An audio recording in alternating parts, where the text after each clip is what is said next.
Okay, right now we're reading Junie B. Jones' First Grader Boss of Lunch. And last time I started this book, we read chapters 1 and half of 2. And at the end of the video, it kind of got cut off on me. So let me finish where I was reading at. And that started probably about where May comes in and she's butted her big head in. All right.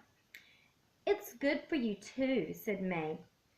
"All school lunches have to be delicious and nutritious. It's the law." "So," I said. "So lunches brought from home can be any old thing," she said back. I did a huffy breath at her. Then I turned my back and I hid my sandwich very secret. And I peeked right inside the bread. I stared and stared for a real long time. 'Cause I didn't actually recognize the meat. Finally, I ate it anyway. It was tasty, whatever it was. And here's Junie B eating her unrecognizable sandwich. And the other kids. All right. Chapter 3. Cookies. I was the first done with my sandwich. That's because eating hoagies takes forever, of course. I put my lunchbox away and looked at Herb's plate. He had 3 more foods to go. First, he ate his carrot sticks. Also, he had applesauce and a cookie. I leaned in closer. I think that's a sugar cookie, Herbert," I said. "Sugar cookies are my favorites." Herb nodded. "Me too," he said. "I like sugar cookies too." I touched his cookie with my finger. "Yes, sirree, Bob," I said. "That's a sugar cookie, all right, Herb. I didn't get a cookie at all today. My mother packed me a fruit bar instead." "Oh," said Herb. "Well, fruit bars are good too." I tapped my finger on the table, 'cause Herb didn't even get my hint, that's why. "Yes, Herbert, I know fruit bars are good," I said. "But I really wanted a cookie today, and so I wish that you would just share that thing with me, and that's all." Herb looked at me and shrugged. "Why didn't you just say so?" he said. Then he broke his cookie in 2 and he handed me half. I gushed real happy. "Oh, thank you, Herb," I said. "Thank you, thank you." After that, I stuffed the cookie right into my mouth and I gobbled it up, and I drank a sip of Herb's milk. And there's Junie B eating her cookie that he gave her, and she's taking his milk. That was rude.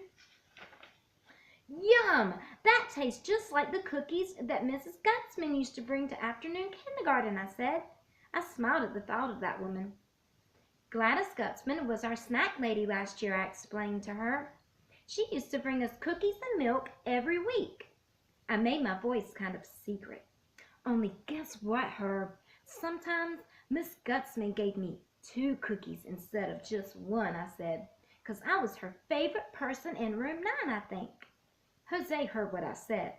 "Hey, that must mean that I was her favorite in room 8, he said, "because sometimes Mrs. Gutsman gave me an extra one, too." After that, me and Jose did a high five, 'cause both of us were her favorites, apparently. "That woman was a gem, I tell you," I said. "What do you mean she was a gem, Junie B?" said Jose. "She still is a gem. Mrs. Gutsman still works here, you know." "What?" I said, very surprised. "Sure she does," said Herb. "I met Mrs. Gutsman this year already. She works right in there in the kitchen." I could not believe my ears. "Really?" I said. "Really, really, really? Because if Mrs. Gutsman still works at our school, how come she hasn't brought us milk and cookies this year?" Herb shrugged. "I don't know," he said, "but she still works here all right. In fact, we saw her just now when we were getting our hoagies." I put my hands over my mouth, 'cause that was news that was too good to be true, I tell you. Jose laughed. "If you don't believe us, go see for yourself," he said. "I will, Jose, I will go see for myself," I said, very joyful. Then I jumped right out of my seat, and I zoomed into the kitchen, and I hollered and hollered for Mrs. Gutsman. Chapter 4. Gladys. "Mrs. Gutsman! Mrs. Gladys Gutsman! Where are you?" I hollered. It's me! Jones. I looked all around.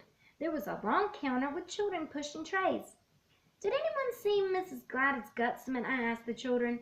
Does anyone know her? My friend said she is right here in this kitchen, but I don't even see her. I hollered her name even louder. Mrs. Gutsman! Mrs. Gladys Gutsman! Then all of a sudden a lady came hurrying around the corner. And good news, it was her! It was Mrs. Gladys Gutsman. I ran and hugged her so tight. Mrs. Gutsman, I'm so glad to see you, I said. Mrs. Gutsman hugged me right back. Junie B. Jones, I'm so glad to see you too, she said. I smiled up at her. She was wearing her same big white apron from last year. Whoa, just look at you, Miss Gutsman, I said. You didn't change a bit. I patted her apron.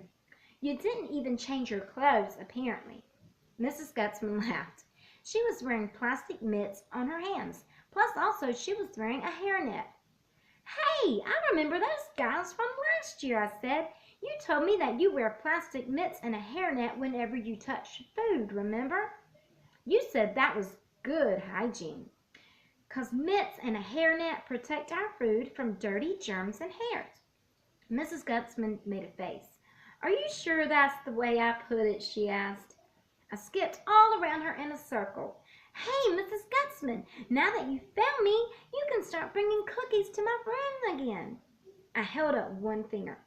I am in room 1 this year, I said. Room 1 comes earlier in the alphabet than room 9 does. And so now that you know where I am, when can you bring the cookies, Gladys?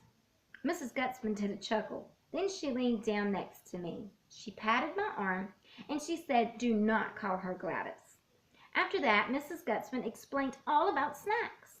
She said that first graders don't get snacks like the kindergartners do, on account of first graders get cookies with their school lunches. I did a frown at that news. Yeah, only what about the children who bring their lunches, Mrs. Gutsman? Where's our cookies? 'Cause today everybody got a cookie except for me and Sheldon. Mrs. Gutsman didn't answer my question. Instead, she raised her head and looked behind me. That's when I heard my teacher's voice. Junie B. Jones, he said kind of loudish. Exactly what do you think you're doing? I spun around. And here's Junie talking to Miss Gutsman, all upset because she didn't get a cookie with her brought lunch. All right. Mr. Scary's eyes looked very annoyed at me. Why did you get up from the table, Junie B., he asked. What's the story here this time? Everyone was staring at me. I did a big gulp. Then I squeezed my eyes closed real tight. And I tried to think of the story here. Well, let's see, I said. First, I was eating my brought lunch, and everyone else was eating their bought lunch. And so that's how come I was the first one finished. And then I was just sitting here, and I spotted Herb's sugar cookie. And I really, really wanted that thing. And so good news, Herb shared with me. And so then that delicious cookie reminded me about Mrs. Gutsman.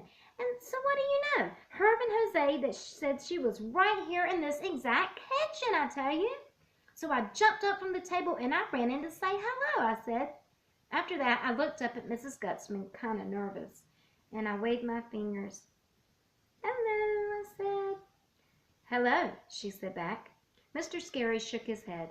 No, I'm sorry, Junie B. I know Mrs. Gutsman has enjoyed seeing you, but you cannot just get up from the table and run wherever you please during lunch, he said. Mrs. Gutsman nodded. Mr. Scary is right, Junie B., she said. I am very happy to see you, but you do have to learn to follow the rules, okay? I did a sigh. Yeah, only I really, really wanted to find you, Mrs. Gutsman, I said, 'cause I missed you very, very much.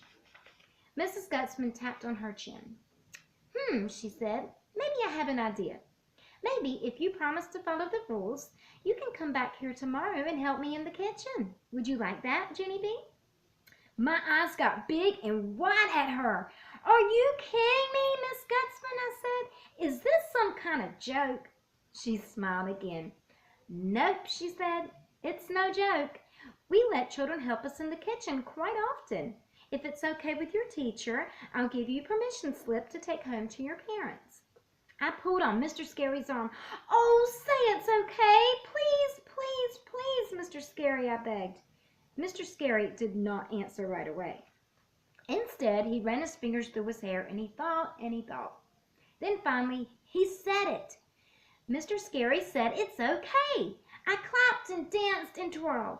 I can do it, Mrs. Gutsman, I said. I can come help you in the kitchen. Excellent, said Mrs. Gutsman. Then she reached behind the counter and she handed me a permission slip. And that is not all, because she reached back there one more time and she pulled out a pair of brand new plastic mitts. Here, she said, these are for you. You can wear them around your house tonight and get used to them. I did a gasp at that wonderful thing. Thank you, Mrs. Gutsman. Thank you, I said. I have always wanted some of these thingamajigs. After that, I put them on my hands, very thrilled, and I waved goodbye to Miss Gutsman. See you, I said. I'll see you tomorrow. Then I walked back to my lunch table with Mr. Scary, and I followed the rules for the rest of the day. And here's Junie B getting her thingamajigs, her mitts. All right. Tomorrow I'll read chapter 5, and that's called Practicing. All right? Bye.